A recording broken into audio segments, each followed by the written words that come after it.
Hello. How are you? Good morning. Good. Is everybody healthy at your house? I know that Harry wasn't doing well. Well, Harry still has, he tested positive. We all tested on Saturday. And Marilyn, Ed, and I are still negative. Oh, okay. But Harry was still positive. So we'll test again tomorrow. Okay. How long are they visiting for? Till the 21st. Okay. So there'll be some time for partying. Let's hope so. On Harry's symptoms, how are they? He doesn't feel too bad, but he's exhausted and he has a cough. So nothing really. He still has his taste, no fever. So, you know, in the scheme of things, it's mild, but it still threw a big monkey wrench into our plans. For sure. Yeah. Oh, I'm sorry. How are your eyes doing? They look great. Oh, thank you. I just had the little, you know, they're good. The swelling, he said it's still going to take, you know, another week or two to fully go down. But the black and blues are going away. So I don't look like a battered wife anymore.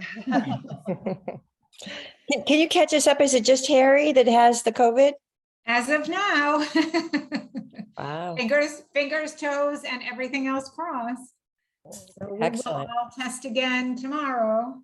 And then Sarah's coming out. So, you know, we don't want to infect her. So the upstairs contingency must be healthy. So we're gonna try to keep it that way. Yeah. So what have you isolated, Harry?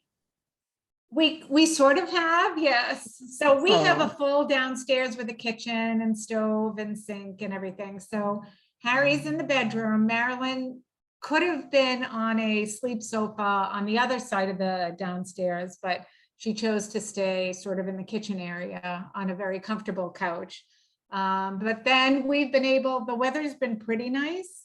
So we've been able to spend most days outside distancing, and I have a very big picnic table down on the lower patio. So, you know, we stick them at the end and the rest of us like a leper, the poor guy, you know, and then we all moved down the other way. But yeah, so we're trying. Yeah. Well, it wasn't too long ago you guys had it already, right? I've never had it. Ed had it. So he, you know, so I did have practice with feeding the downstairs prisoners. So it's a. Oh, and look, we have a different view for Marie today. The kitchen. No, yeah, normally we see her doggy sitting on the back of the couch, but this is a pretty view too. Hi, Liz. How are you? We haven't seen you in forever. Wow. Look at the hair. Oh, I see she's crying. Hi. I don't know how long I can stay, but Hey, Gwenny. Maybe she was just crying because she couldn't see. I got rubber bands for babies. That should be okay for her hair. So I was gonna do her hair in a second when she's not so mad. It reminded me of that sheepdog in the cartoons that we used to watch, you know, set up there with the hair in his face. Yeah, like, did you say cousin? Wait, who did you? It was a big sheepdog that you know, his hair was in his face. See on the time clock. Sorry, I gotta mute myself. She's so loud right now. Hey, Gwenny. It's okay. It's okay. Now you can see. You're so pretty. Yeah. Good morning, Marilyn. She's so big and beautiful. Thank you. Almost 11 months, right? Look at how long we've all been together. No, how pregnant was I? Like 5 months when I joined the group, I feel like. Oh, we're throwing a first birthday party for Gwenny, and you guys are all, you know, invited. I can send details out, but I just wanted to let you guys know that, of course, you guys are invited. It's just been so tough the last few months that I haven't really been able to get on, but I always think about you guys every Monday, you know, well, then also more than just every Monday, but you know, just wanted to say hi, and you guys are invited. I'll send details via email, but you know, it'd be so nice to meet some of you in person, and yeah. So, And Liz, did you get your job in Santa Ana? Has it started? oh, I got a job. No, it has not started. Sorry. Yeah, there's been a lot of life changes in the last few months. I've been like diligently applying to teaching positions, and I finally got a position with Santa Ana Unified. The school is on the border of, it's like south, it's right next to South Coast Plaza. So it's like Santa Ana, what's that area? Like Costa Mesa, Newport, right? Yeah. So it's like right there. It's really awesome because my grade grade was kindergarten, and I got kindergarten. Yay. She wants the phone. Winnie. Um, There you go. That's And yeah. that's so exciting, Liz. That's wonderful. I know, I'm super excited. I don't know my start date yet. Sorry.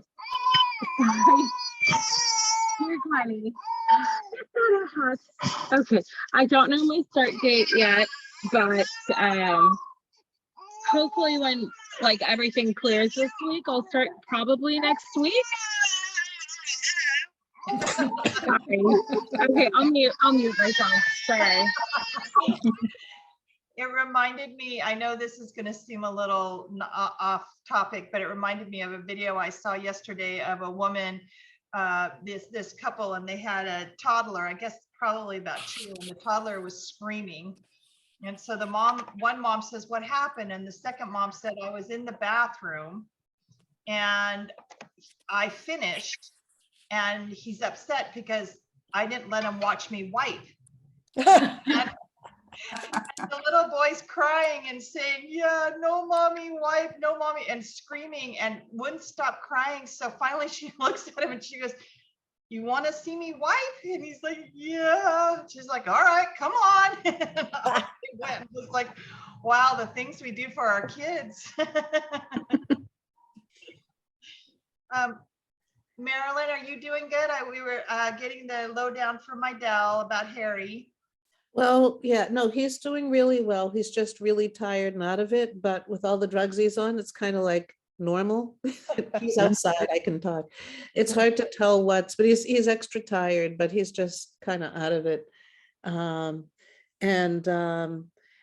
this is paradise. I mean, we landed in heaven, but I feel like for Idel and Ed, it's hell because there are grifters in the basement, you know. Yeah, and I'm just, it's such a strange thing. It's funny, we got here on Tuesday and we haven't left since then, and we've made them captives as well.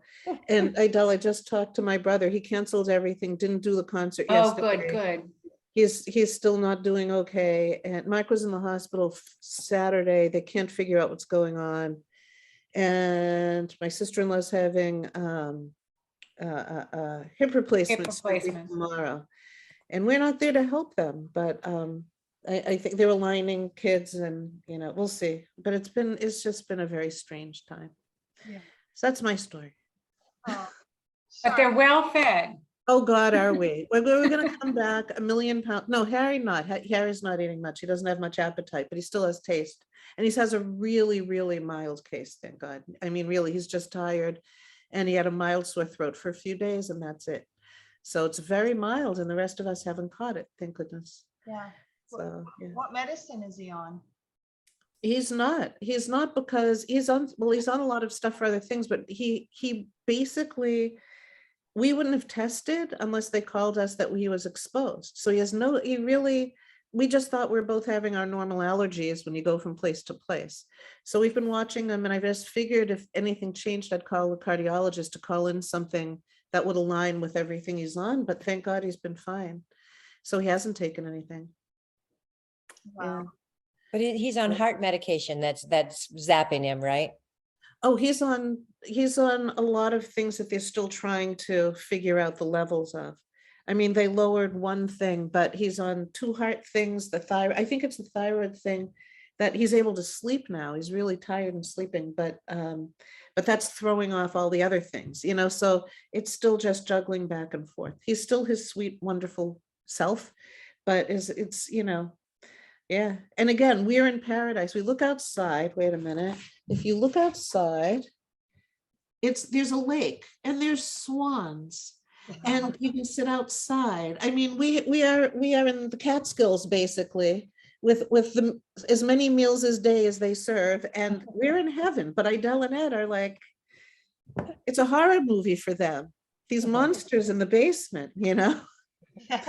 So I You don't exaggerate. no, when I have surgeries, Idel comes out and takes care of me and everyone else. And then we come to her house and she takes care of us. I don't know. That's love. That's love for you. Love, but oh man, we just feel so badly. But you know, but on the other hand, oh my God, who gets bagels, Lux, whitefish, and bacon at breakfast? Brought down. Oh, here comes Harry. I just have to put the mask on while he wanders through. Hello. I You did doing okay? ask everybody how you're doing with the heat. Ugh. Janet, do you have air conditioning at your new place? Yeah, but I'm down at Megan's right now, and down here it's been raining so much. Like this morning when I walked the dogs, we all got soaking wet, and so it cools it off when the rain comes. So I think we're in a much better place, Ilona. Thanks for asking. There were 7 days of hell for sure, where it was tough. But It's still really humid. I went for a run this morning and I was dying. Yeah. Oh, the humidity is awful. The humidity is, ugh. Yes. And a lot of us don't have air conditioning. So it's just been, and that rain didn't bring a lot of relief to the heat here where I am. It was just sticky hot, like New Orleans, you know, that where it rains and steam comes up off of the sidewalk. If that's what it felt. And no, I was like, oh, rain, we're going to get some relief. And it was just rain and hot.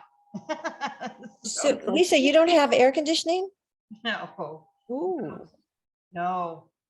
I know. Does everybody here have air conditioning? Oh, you do?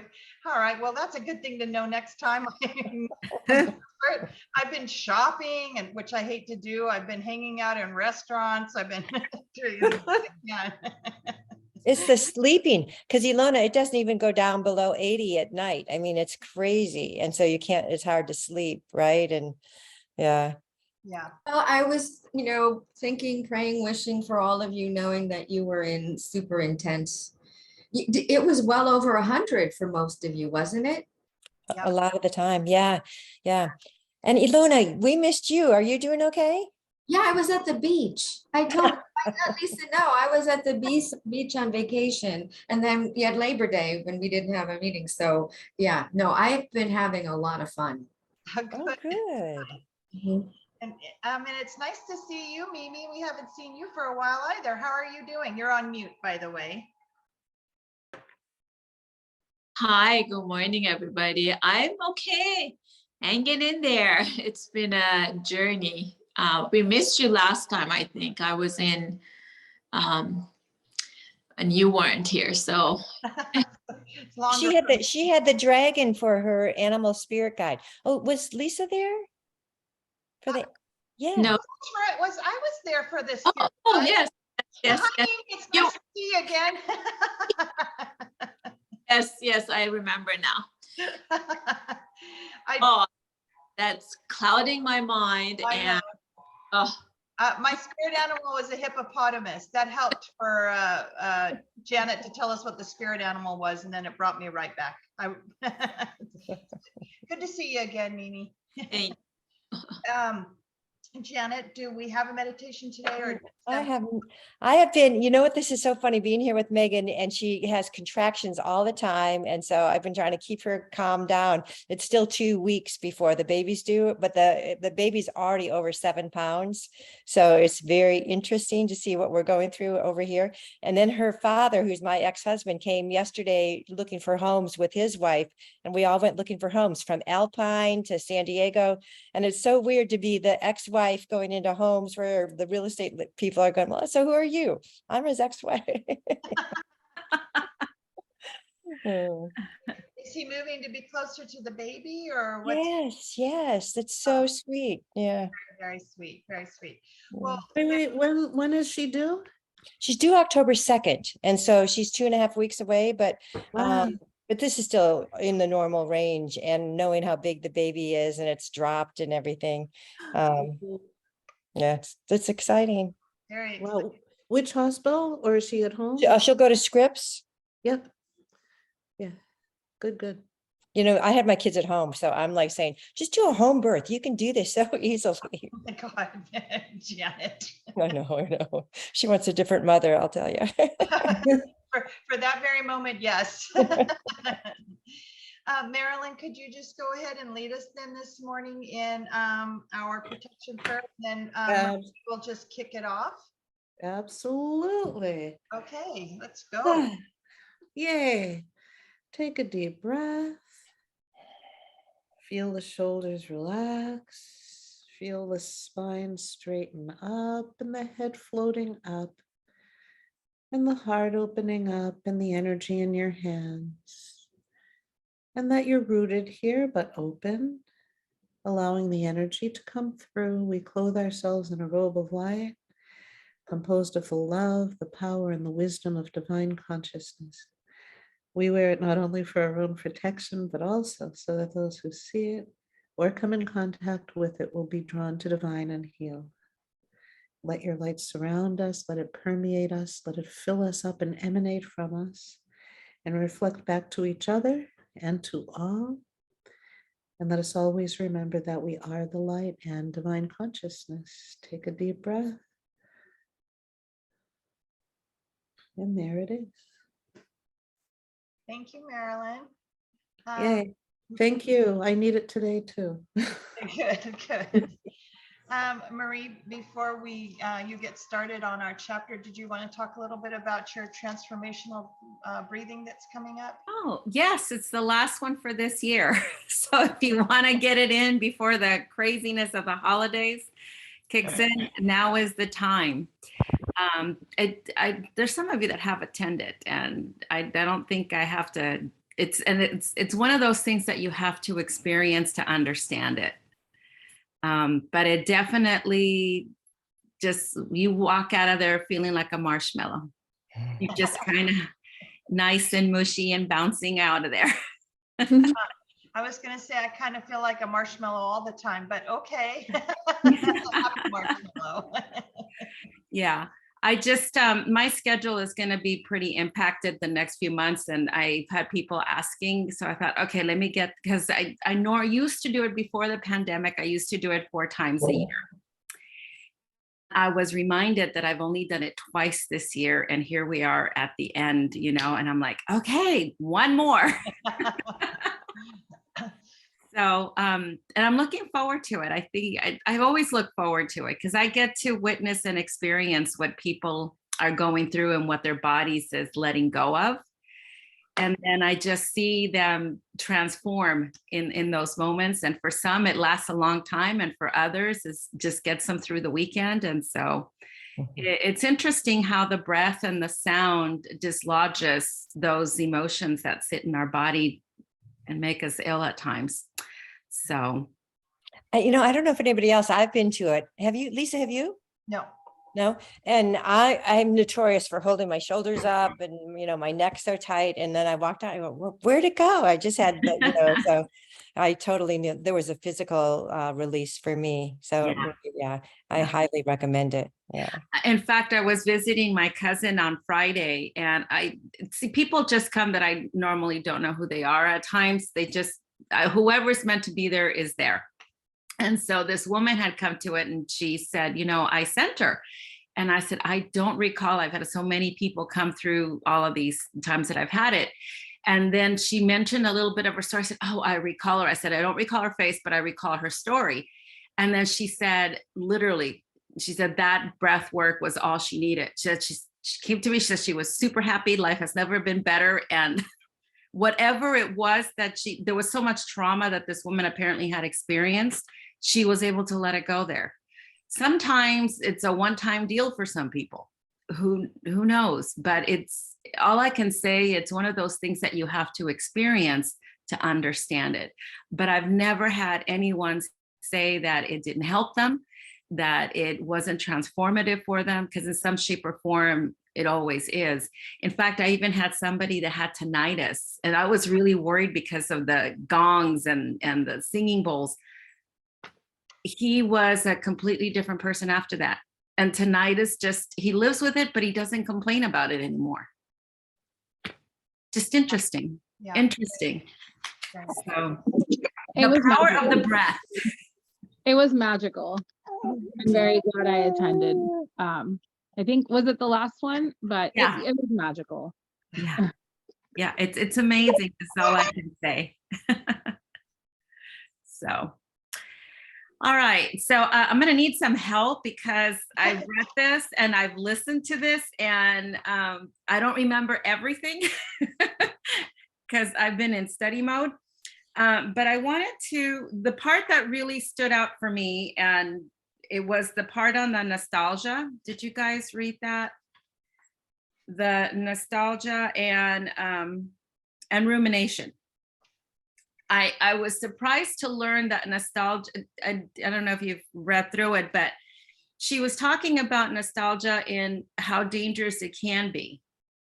Because I always thought of it, oh, you're thinking of past times and how wonderful things are.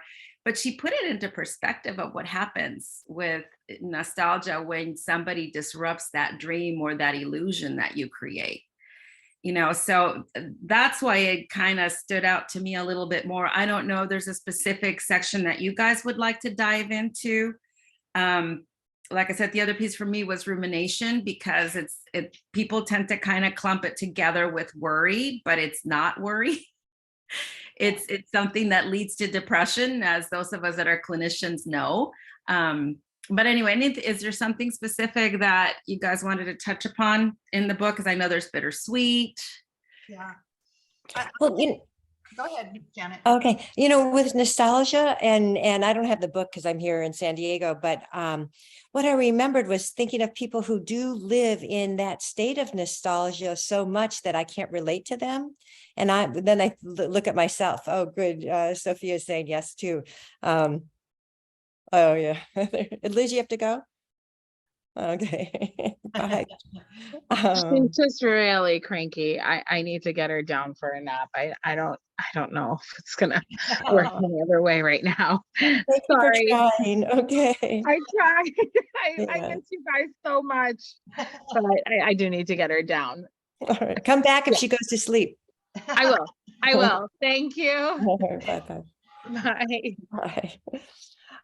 And so I was wondering if other people feel like that, because I can Absolutely. only relive the past. So like I can do a little bit, but I like to be here where I am.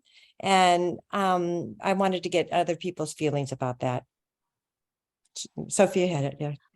Last week we touched on pre-grieving. I gave my example of the person I met who was pre-grieving to a great degree. But then there's the people who who are living like in 1968, which was their prime of their life. And I know because we're older that's important, because we have lots of memories and stuff. But for instance, I have a sister-in-law who lives solely in like 1972. I mean, there's nothing current in her life. There's nothing that she appreciates, that she sees, really. It's a strange thing, right? Mm-hmm. Yeah, it is. It's almost as if they're trapped in a time warp, right? And they can't find any happiness in present time, because all of their examples of happiness are back in this period of time that they hold so fondly. But I think it's astonishing, actually, when I was reading this, because you think of nostalgia and it's always represented as being, like retro art and that kind of stuff. And then you read this chapter and it's like, oh yeah, no, that's not good. None of that's good. Let it go, move on. Well, sometimes we romanticize it, because I think about period movies, where they take us back to that love story and you get caught up in all of that. And they romanticize it. For me, when I was listening to this, it reminded me of a very difficult case I had. This woman that had a lot of trauma, and she was in the military. The trauma was sustained through the military. And she was so caught up being in that space, she couldn't see beyond her. She was in that loop, and there was nothing that you could do to get her out because she was so invested in staying in that loop. And I would say that she was one of the ones that was so resistant. I mean, I even try to do walking meditation with her, and the anger that would come out of her. And I'd have her try to walk a little bit more and more of that anger, which was good because it was coming out. But she was so caught up in that anger. She later said to me, I'm not going to do that. I'm not going to go see other people's faces walking. You know, and I was trying to pick times of the day that where nobody was around, where she could really emote what she needed to emote. But she couldn't even tolerate that. She was just wanting to be at home with her cats, and that was it. But the anger was so intense. But she was just stuck in that loop, and she was so invested in that. Marie, how did it manifest itself beyond the fact that she wanted to be, alone? She really did not want to be alone. That's the interesting thing, is that she really was yearning for connection. But when we would talk, and I would let her narrative, always come out, but the anger, I knew there was a lot of anger that needed to come out. She just wasn't willing to work it through. She was literally, I want to say like that movie, what is it? Groundhog Day. She was literally in that loop. And I would work towards having her take the narrative somewhere else, and she would come right back into that loop. And she just couldn't let it go. That was her whole world. And this is where the ruminating piece too came in for her, because it was just this perpetual thing that she was in. And she Ilona wanted to say something. Yeah. I just want to say that there's a Bach flower essence called honeysuckle, which is specifically used for this purpose, because people get attached to the past. And in order to detach from the past, there's an actual flower that assists in helping people to let it go and move on. And I also think that nostalgia and rumination are directly connected to specific personality structures. Janet, your personality structure is never going to hang around long enough to ruminate on anything, right? And then there are personality structures that are very rigid, and they're very, very cubic in nature, and they get stuck. So I definitely believe that this is connected to the way that people perceive and function in their life based on the personalities. Yeah, Ilona, I would say it's more those that are of a fixed mindset. Mm-hmm. Growth mindsets, they're like, oh, didn't get that, let me try again, and they'll just keep going till they get to where they need to get. But those with the fixed mindset have that tendency of just dropping into that loop. Yeah, absolutely. Well, and don't you think they feel so much fear? That's what I see. And the fear makes them cautious, and then they close down, and the world closes down, and the opportunities close down, and challenges are bad instead of exciting. And yeah, but thank you, Ilona, for understanding me. I appreciate that. Yeah, she talked about that that essay, Adrienne Mattei, that wrote about nostalgia, and how I think it was. Oh, let me look in it really quick. And I'll read it to you, because I thought it was so profound that people were so nostalgic in the sense that they were so depressed and they were getting punished and just weird things over it. It's on page 77. And it's right almost at the top. It says, in the late 1600s, Swiss medical student Johannes Hofer noticed a pattern in his patients who were living far from home.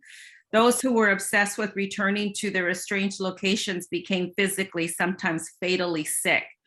To reflect this phenomenon, he coined the medical term nostalgia in 1688, which he created by combining the Greek words nostos, homecoming, and algia, pain.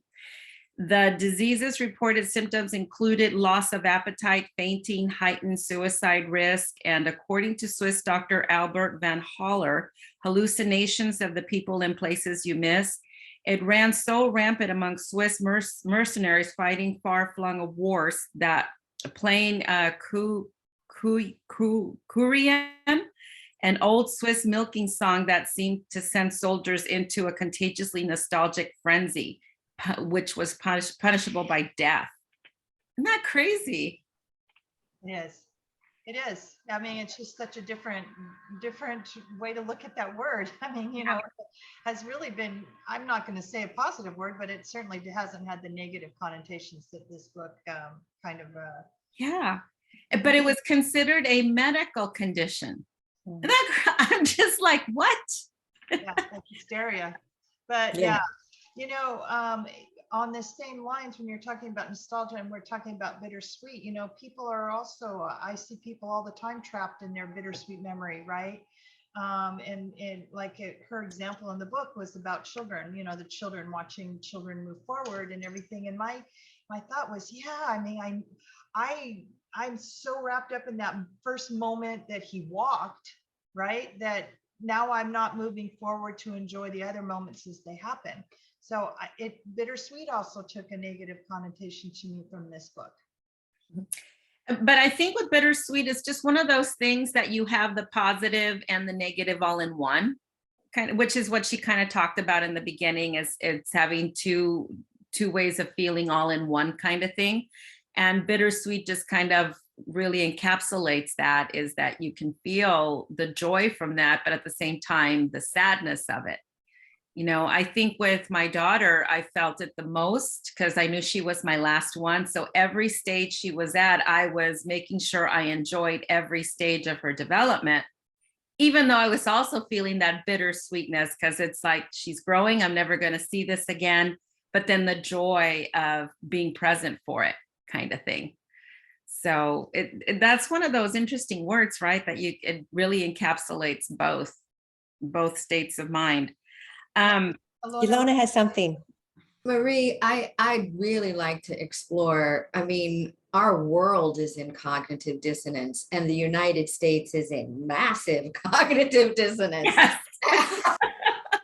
So I'm just putting that on the table, that I think there's a lot of juicy conversation that can be had around cognitive dissonance if people are willing to explore that.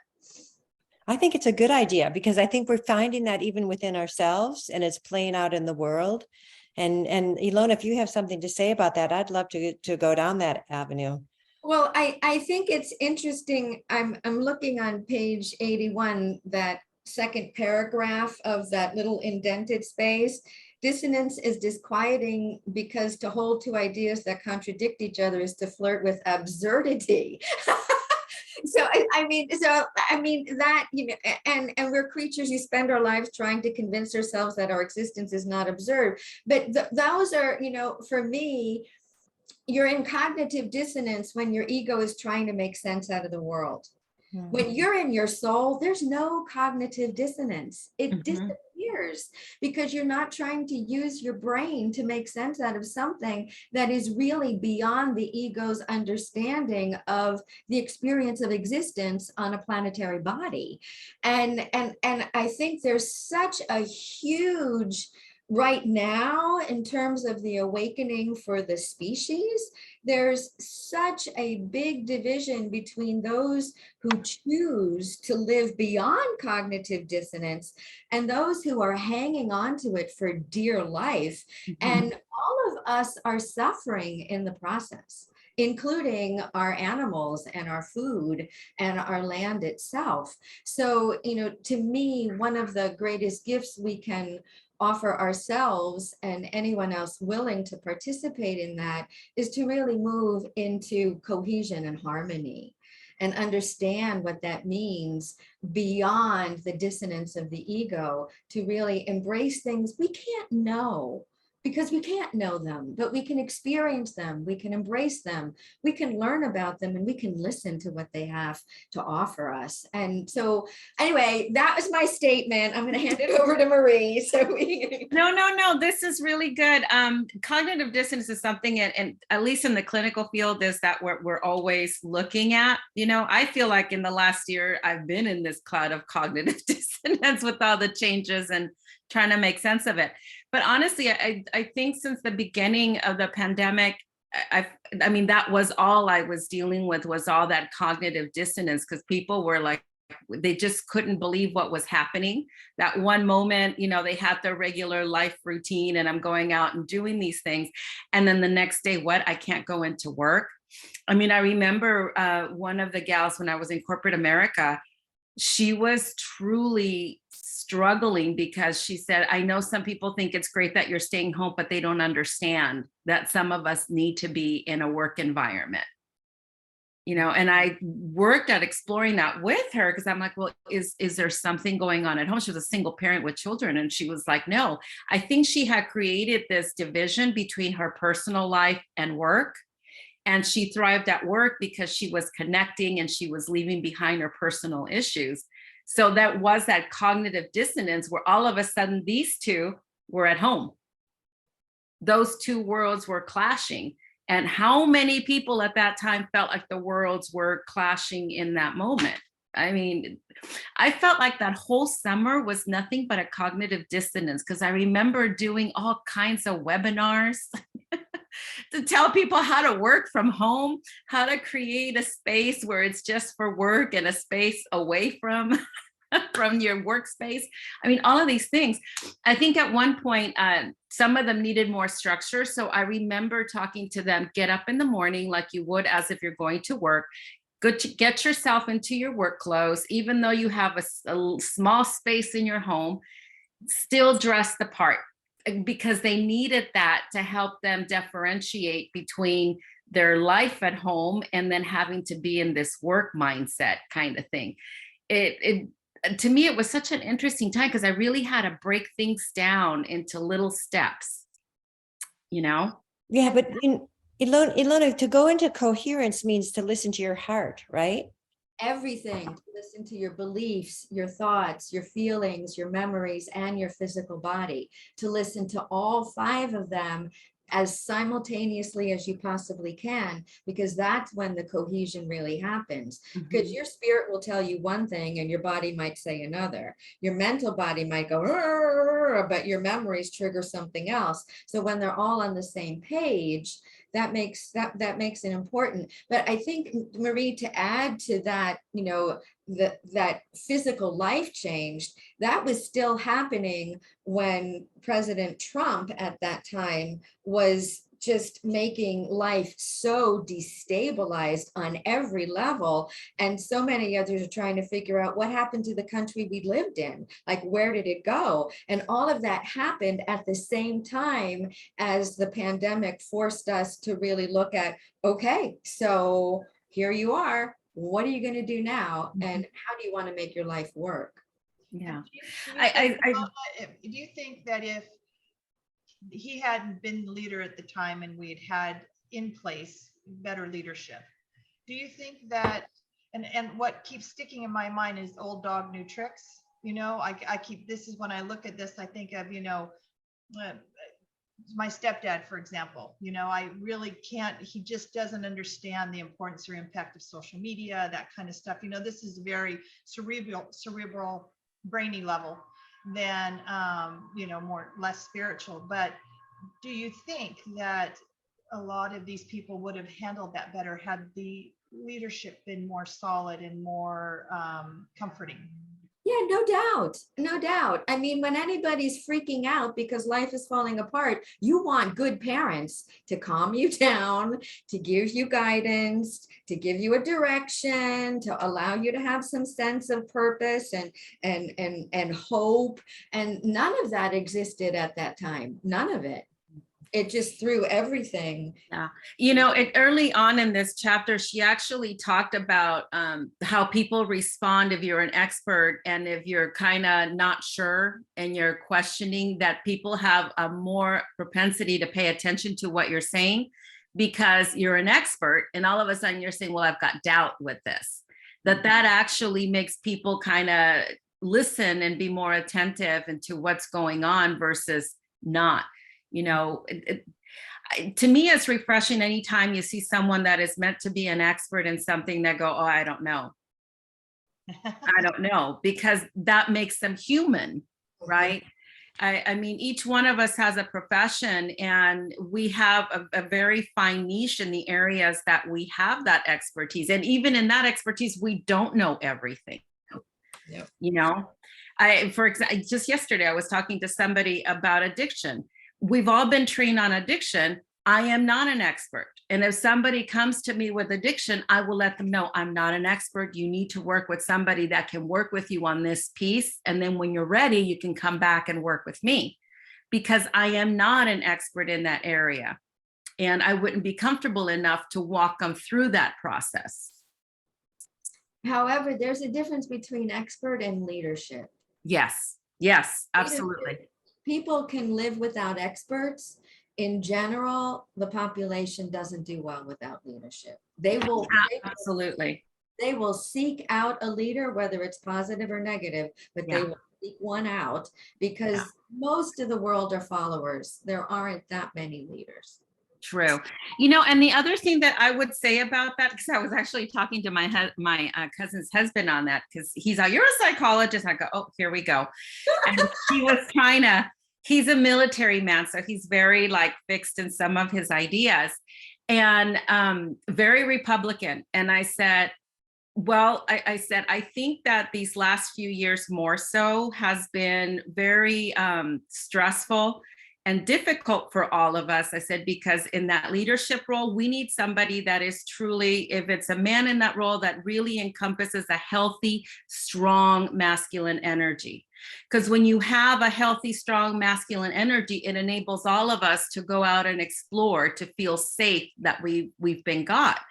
And I said, I haven't felt that in all these years. I literally have felt like I got to be both for myself, because who's ever in leadership is not strong enough to allow me to feel free to go and explore and be, because everything is so chaotic, you know? So I do think that there has to be a balance between the feminine and masculine. But when it comes to leadership overall, we look to that healthy, strong masculine energy that can carry us, so then we can go and do what we need to do. You know, just the same way with the feminine energy, we need the nurturing, the mothering, all that loving, and still find that strength of the woman that we need, you know, and in this group, we have a lot of that. So we're fortunate.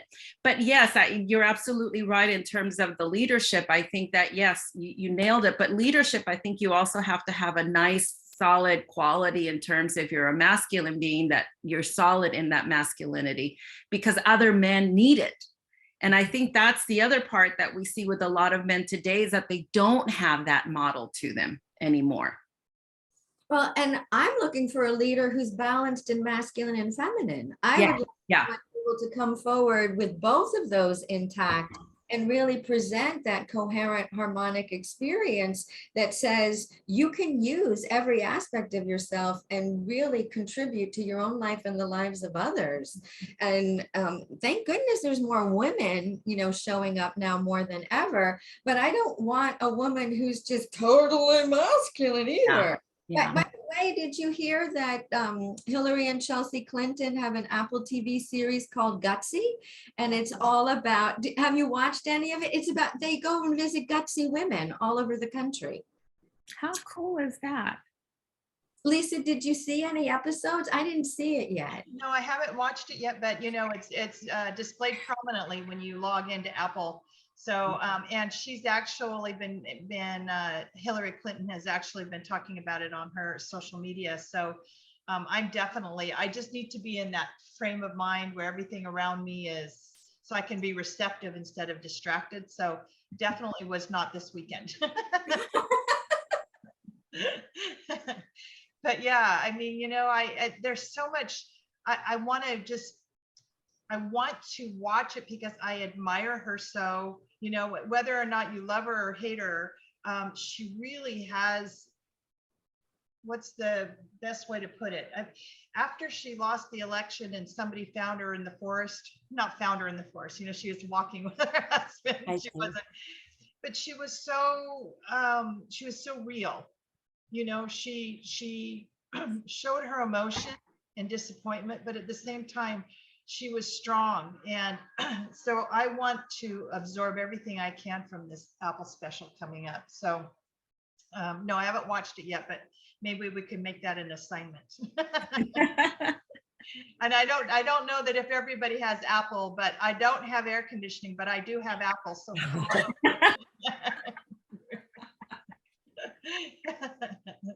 I wanted to just quickly give this quote because I liked it, and she put it big in the book on, I think it's page 83, where it says, in these challenging moments of dissonance, we need to stay curious and resist choosing comfort over courage. It's brave to invite new information to the table, to sit with it, hear it out. It's also rare these days. You know, and I love this because Pastor Rick Warner, or Dr. Rick Warner, would always, I remember he would say to me when he'd come to our group, I'm one of those that loves comfort. And he would go, my dear, we weren't put on this earth to be comfortable. And I'd be like, what? Because I like comfort. And he's no, he said, if you're comfortable, you're not learning. And it's so true. I think this quote really does that. Dissonance puts you in that space of discomfort. And then you have to learn to begin to get comfortable with that. So I'm a perfect example, because in this last year, oh my God, has my life been upside down and way out of my comfort zone. And I've actually been learning to become more comfortable in this space. So it's not easy, it's not fun, but I think it's definitely, when you are in that space of dissonance, it really does allow you to expand your comfort zone and learn and take from it. So that's my 2 cents on that piece. Hi, Mary Beth. Following what you're saying, Marie, I'm wondering if it's not comfort, but safety. Feeling safe, right? So Yeah. feeling safe with dissonance, that's a huge, that Yeah. leads to coherence, I think, right? Where you're like, okay, you're able to be looking at it and saying, okay, I'm okay, this is what's going on. Yeah. Yeah, I think it's I think it's both. But and it's also subjective to what it is that you're having dissonance with. You know, for example, for me, this is the first time in my life ever I've navigated alone completely, because I've always had somebody living with me. Now I've got the poodle, but that was it for me. It was both that sense of comfort and also that sense of safety. You know, and I've had to learn it. I mean, it's taken me a while, but my mind has had to embrace, adjust, and feel my way through it. And I'm not completely out of that phase. I still feel like I've got a little bit more to go. But for me, in this situation, it's both. For somebody else, it just could be the discomfort of it, and safety may not be an issue. So, but I agree with you. I think it can be both depending on the situation. Yeah, but do you think safety is kind of an undercurrent for a lot of what we're talking about today? I mean, you know, when you're looking at nostalgia and even bittersweet, you know, the safety of existing in that space. Yeah. Well, it's safety, but it's also that what it comes down to, those primal things that I've talked about before, is that Hang on, guys. those primal needs that we have is, do you see me? Do you hear me? Do you accept me? See me, but don't judge me, don't criticize. We've all have that thing going on, is that fear that we're not going to be heard, we're not going to be seen, we're going to be judged. Yeah. You know, so I think that's always that running underline in there, unless we're more evolved and it's not a big deal. But I think it comes down to that space of acceptance. Yeah.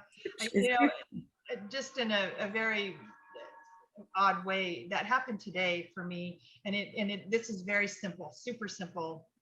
But somebody asked what your top favorite songs were for the 90s because they're doing this podcast, and I put on several that I really love, but I also put on Bop by Hanson. I don't know if you guys remember that. Bop, and I sat there and it took everything I had to put that song on there, because as much as I love it, I just knew everybody was going to judge me like, Hanson, how could you like Soundgarden and like Hanson? How could you like put him in Hanson? How could they even be on? And I even wrote at the bottom, I feel like this is a safe place for me to have said that, trying to set it up. But it's even those little teeny things that trigger that concern about judgment, right? Even something as simple as saying out loud to public what my favorite song was in the 90s. And so, yeah, it's actually scary when you're dealing with that on a day-to-day basis, right? Mm-hmm, mm-hmm. Which this takes me back to the 4 agreements and being impeccable with your word, right? It's just owning yourself, owning who you are, regardless of what everybody else thinks. But think about our conditioning, the agreements that we have, that it's about what everybody else thinks about you and how you need to be. Otherwise, you're not okay. And being impeccable with your word is like, it doesn't matter what mainstream, society says, I'm still going to show up as me. Yeah. That's a whole different concept. It's a bold, vulnerable position to take. And that's outside of cognitive dissonance. Yes. That is outside of it. Mm-hmm. Because you're owning. And I have a really good exercise from the Facing Your Fears group where you draw what you think you look like to others on the outside. And then you open up the piece of paper and you draw what you think you look like on the inside, where what's really going on the inside. And for years and years, I would do that exercise, and there'd be these funny things when I'd open it up and find out what's really going on the inside. But this last time I was doing it with a 10-year-old boy, and his were so different from the outside to the inside. But when I was doing mine and I opened it up to the inside, I went, they're the same. And it was like, oh my, yes, Ilona, it was like, I don't have to do this anymore. I get to be inside, outside, and show up. It may take, 7 decades or whatever to get to that place. But what I had to do was really find out what created fear for me and go out and do it, so that, okay, safety, I don't know, that the safety's here in me. The comfort is here. And, but I'm not saying everybody needs to go to Africa by themselves or walk across Spain or whatever, like I did, but you can do what you want to do about that.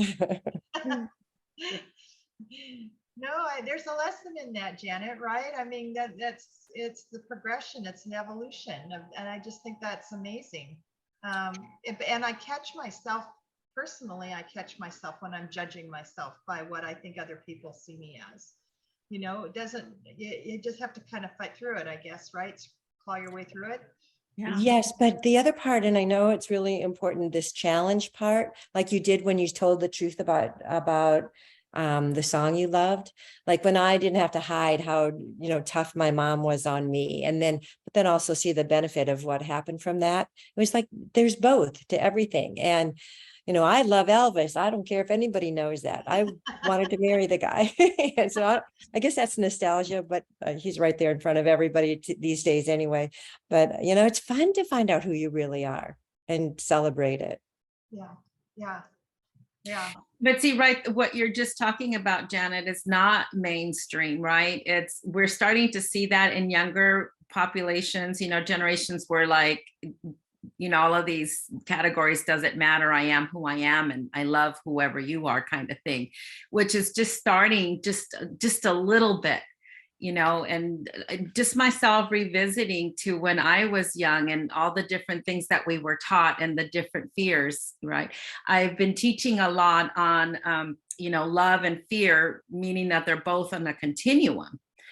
And what love simply is just as intelligent being. And one of the things that Don Miguel Ruiz has talked about is that love doesn't feel sorry for you. It doesn't feel sad for you. And I remember thinking like, what? And then he really did explain it more. He says, love has compassion. That is being a loving being when you have compassion. Sadness and fear and sadness and feeling sorry for somebody stems out of fear. Out of fear. And that's that continuum. Right. So, and one of the things that I've been doing when I've been talking about love and fear is that I bring up the songs. What's love got to do with it? You know, what is love? And people are like, I said, isn't that interesting? I said that love is supposed to be this really, you know, fuzzy emotion that makes us all feel good. But yet when we write about it, it's like sad, it hurts, don't fall in love again, don't be vulnerable. I mean, all of these things that we connotate with love, but that's really fear. So instead of what is love, what is fear? Because fear is the one that drives all of these crazy things in us. Yeah. And the other thing, Lisa, I think you should celebrate the fact that you did that. And the other thing is recognize you have the strength. So if you have the strength to do it over a little song, you have a strength to do it about things that matter even more. And it's the way we do it. We just start. We get through it. We go, I can do that. And then we go to the next big thing. And if you want to walk the El Camino, you can. I Come know. with me. Got it over there.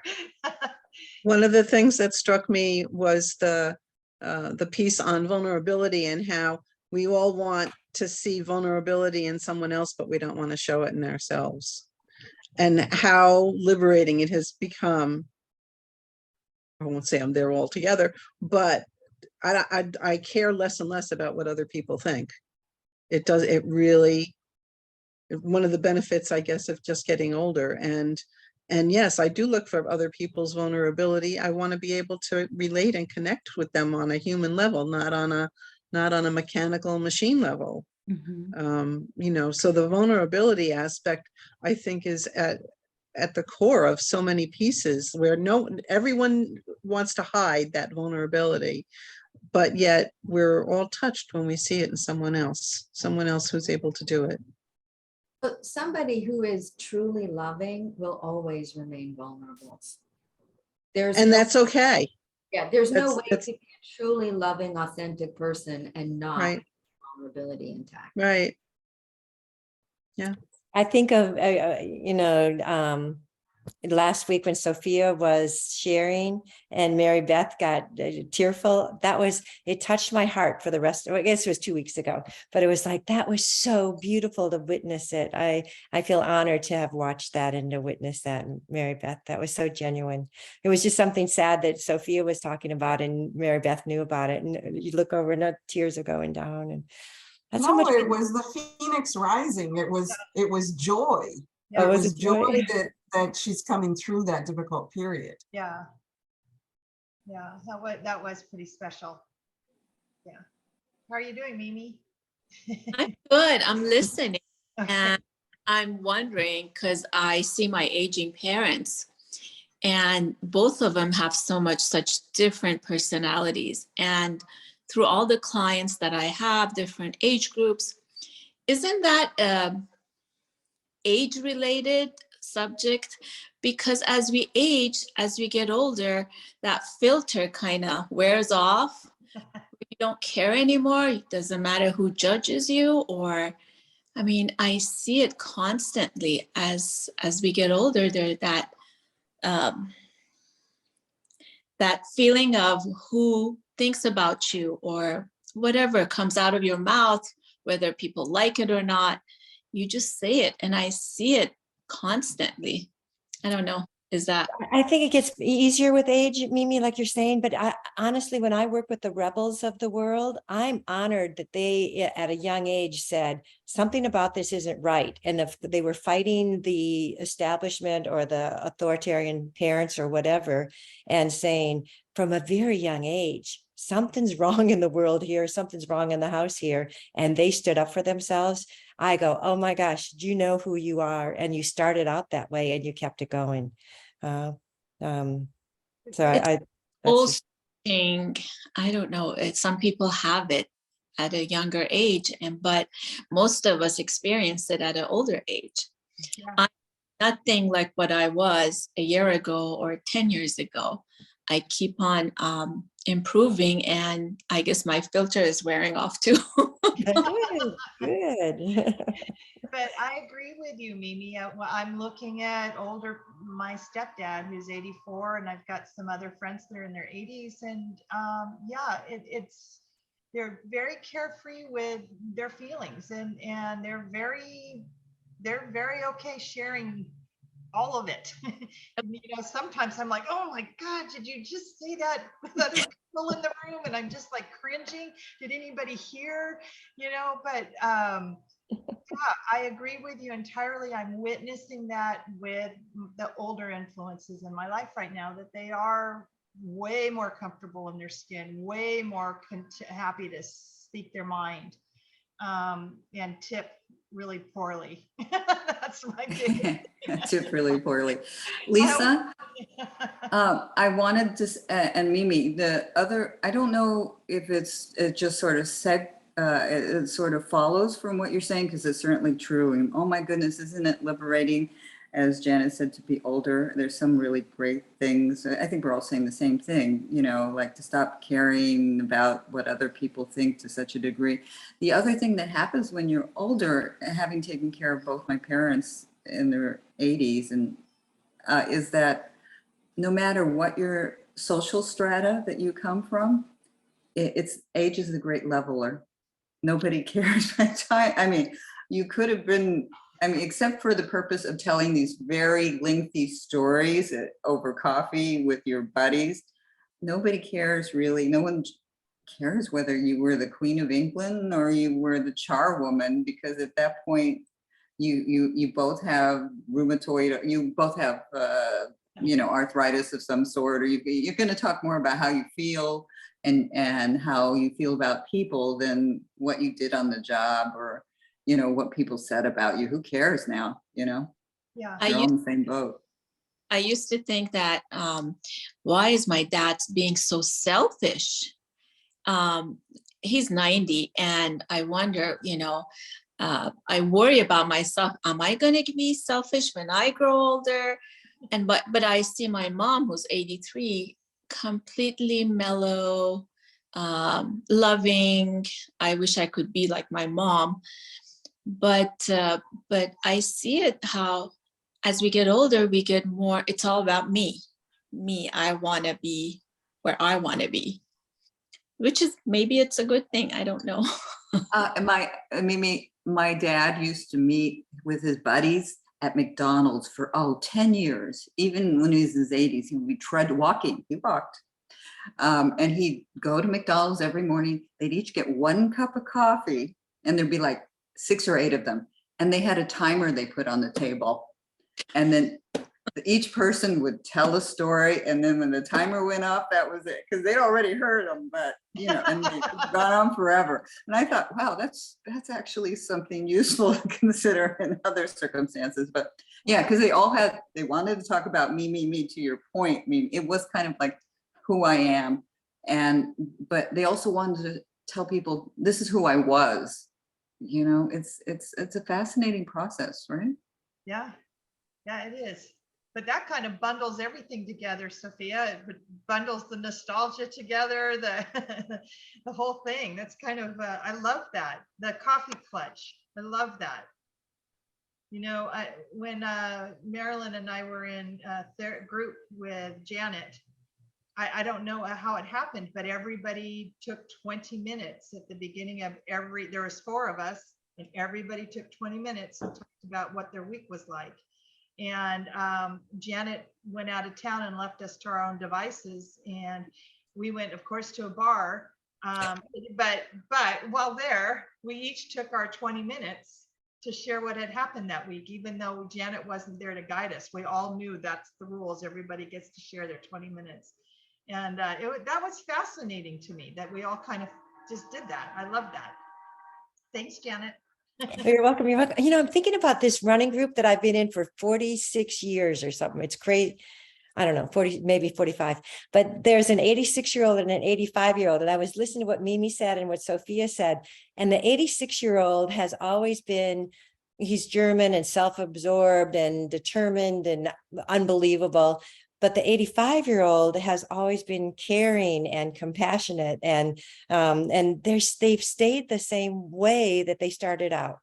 They still had that strong, independent self of the 86-year-old, but the kind, compassionate of the 85. And they haven't changed that much. They've grown older, but their personality has basically stayed the way it is. And so even with Mimi's mother being so kind and loving and all that, and she's getting up there, and then your dad may have a little bit been selfish his whole life, right? You know, it's just like, Wow. Oh yeah, definitely. Whatever, my dad, I remember being a little selfish when he was younger, but he was just general, just always the way he walked or the way he talked. Everyone thought my dad was a general back in Iran.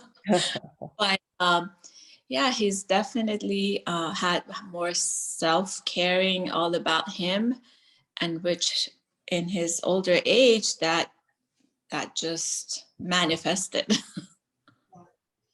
Yeah. yeah. Marilyn, you wanted to say something. We haven't heard from you today. Oh, no, it's, I'm just taking it all in, and it's just so many levels. It's so wonderful. I had a thought, but I don't think it really pertains now that I'm listening, but I think for so many people who are getting older, especially the older generation, and I'm sure we'll find it with us too, there's so much suppressed. People became what they thought they were supposed to be.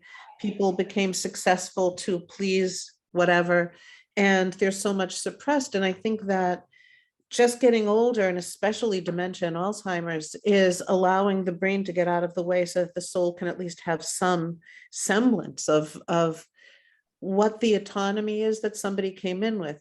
But at the same time, I'm thinking, Matt, while everyone's talking, and at the same time, I'm agreeing with everything you're saying, Janet, that, you know, it's repressed stuff and people just become more so of who they are.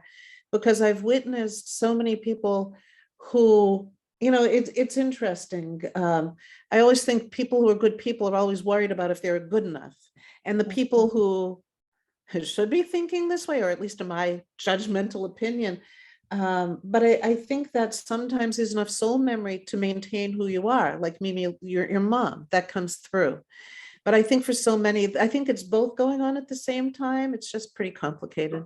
That's all. But that's what I was thinking. But then listening, I'm thinking maybe it's not so much that, maybe it's just repressed of who they really are, you know, but there's so many levels. I mean, Adele and I were talking about, I think with you the other day, about sometimes, or at least I feel sometimes I have to, I can't think of the right word. I have to pretend to be me when I'm not me. Do you know what I mean?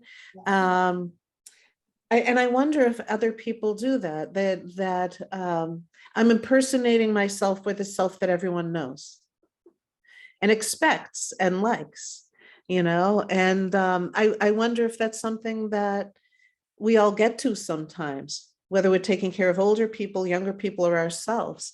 You know, how much easier it is when you're vulnerable and open, and you still want to maintain vulnerability, but impersonating the self that's capable and vulnerable, but less vulnerable that day. Do you know what I mean? It just opens up so many, there's so many tendrils. It's a very exciting thought. So I'm all over the place, but those were the thoughts. We have that Oh, go ahead. observer, right? We have the observer within ourselves that can observe ourselves, right? Yeah. And so, but I think was it Mary Beth or Sophia who wanted to say something? I did, because Jan, what you're saying, that's the observer. And to Marilyn, I'm thinking about what Marilyn said, and what interests me is you get to a point, for whatever reason, maybe you're not weighted down with the idea of who you're supposed to be or what people expect you to be. When my mother became symptomatic with Alzheimer's,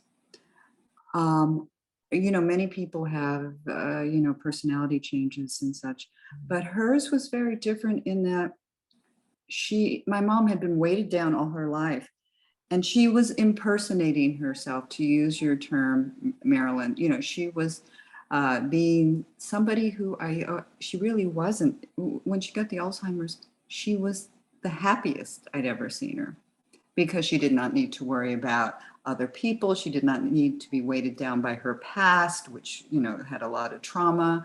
She did not have to worry about my father, which, you know, was a big issue, you know, doing what he expected her to do and being what other people expected her to do because she was a hospital administrator. She was very free. I mean, that was the, you know, that was the happiest I'd ever seen my mom.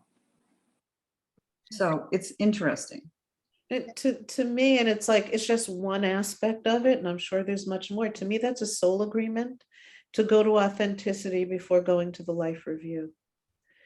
You know, and again, when my parents both went through dementia, and I loved hanging out there because you would just see so much going on with people, with each other, playing things out, but it was really with their out-of-body people who were there receiving and helping, and just watching it. It was just so magnificent because it's releasing the part of the brain that kept everything so intact that she could impersonate herself. And when you agree to let that go, you know, I think that's where the authenticity lies. And it's sweet that she was happy. Doesn't it all end what Marie said, fear? It's all about fear. Yeah. You're right. You're right. Yeah. Yeah. Very tidy, Mimi. You're right. But here it is. Oh, there it is. Thank you, Mimi. I didn't have it, sorry. It's perfect. It's perfect. It is. It is the bottom line. Yeah, yeah. It was a good chapter, Marie. You're muted. Yeah, it was. And we didn't get to paradox, irony, and sarcasm. That's probably good. Yeah, I was just gonna say, knowing my personality, it's better if we just walk away from sarcasm. Yeah, right.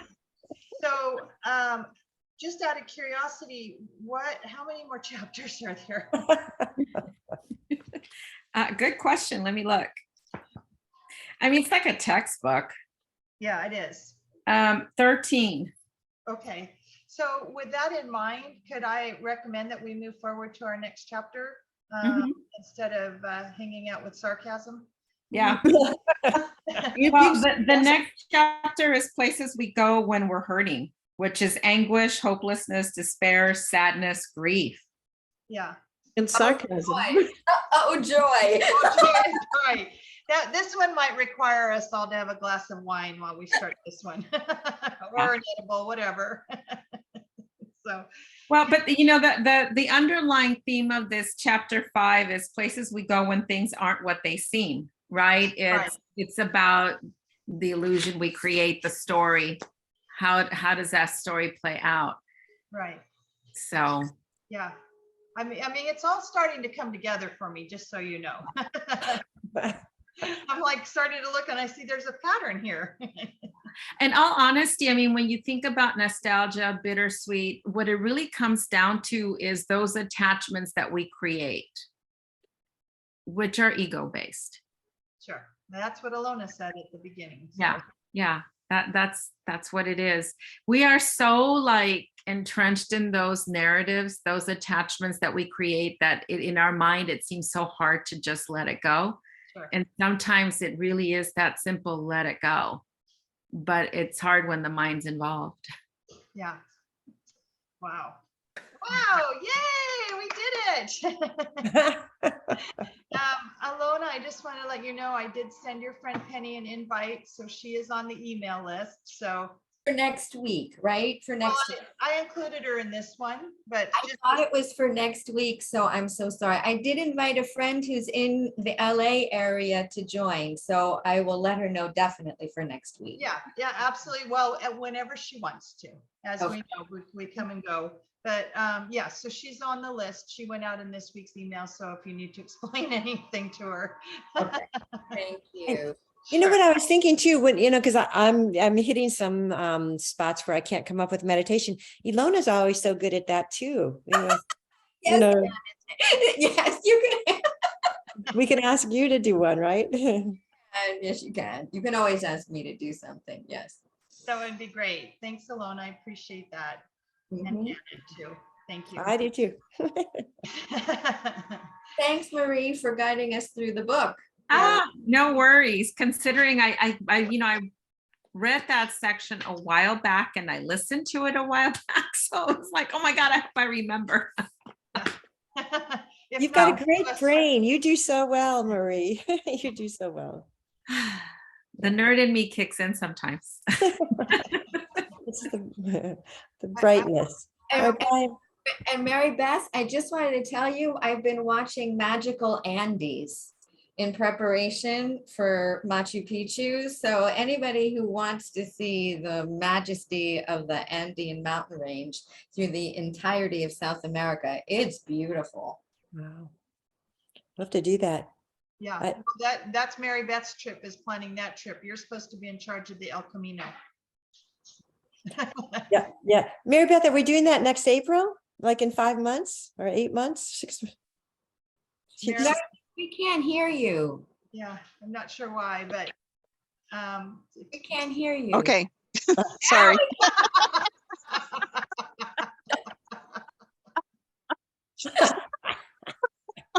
Okay, so Ilona, what platform is the Magical Andes on? Netflix. Okay, okay, and what's the question, Janet? Did you say like next spring or something we would do the Machu The Picchu? Camino? Oh, Machu Picchu. No, I'm trying to get it for the solstice, so June 29th or something. Okay. But I'm Ilona, I'm not finding anybody who's going at that time. So Oh. yeah. Ooh. we'll talk. Well, I've got people. I do have people. 5? How many do you have? I might be able to come up with 5. I definitely have. Okay. 2, 3, Okay, 4. we'll talk outside this group. Okay. Yeah. All right. Anybody else want to come from us? You know, but Well, apparently Janet does, so that changes the dynamic. Yes. Okay. good. I Okay. do want to say one thing, Ilona. When you Yeah. said Magical Andes, I had a picture of really hot guys, Magical Andes. And then going back to like Magic Mike, the movie, where he's a male stripper. So it's like, Magical, what? I was a little disappointed. mountains are magnificent. The photography is, but it's not a guy. That's for sure. All right, well, Okay. we'll find you a Magical Andy. Hang in there. It may not be that magical, let me tell you. The sad thing about being this age, I don't think there is anybody that's magical, but I like to think about it. You know? Mountains might be better. Everybody has a great week. Thanks again, Marie, for Thanks, leading thank you, Lisa. Thank you, Marie. Thank you, everyone. Thank you. us today. We'll see you next week. All right, bye-bye.